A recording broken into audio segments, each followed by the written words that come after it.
Je m'appelle Thomas. Je fais partie de ces nombreux gilets jaunes qui dorment en ce moment en prison. J'ai rejoint les gilets jaunes depuis maintenant 4 mois. C'est le mouvement le plus beau et le plus fort que j'ai jamais vu. Je m'y suis jeté corps et âme, sans hésitation. Dans certains médias, on m'a traité de brute. Pourtant, je n'ai jamais été quelqu'un de violent. On pourrait même dire que je suis doux. Mais dans la vie, on passe tous par des situations difficiles et on s'endurcit.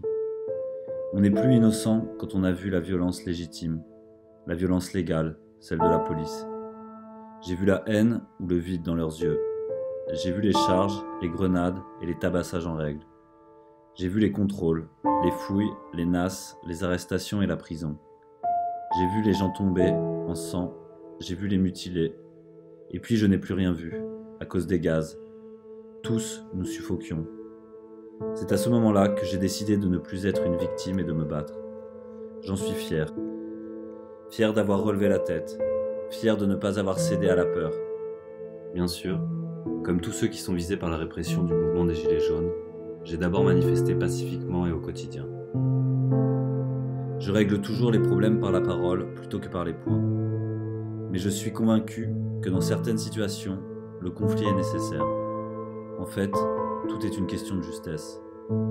Il y a un usage juste de la douceur, un usage juste de la parole et un usage juste de la violence.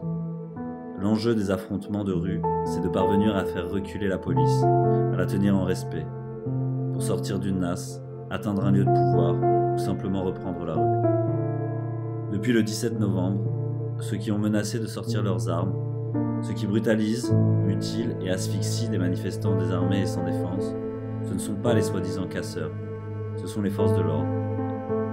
Derrière leur brutalité et leurs menaces, c'est la peur qui se cache.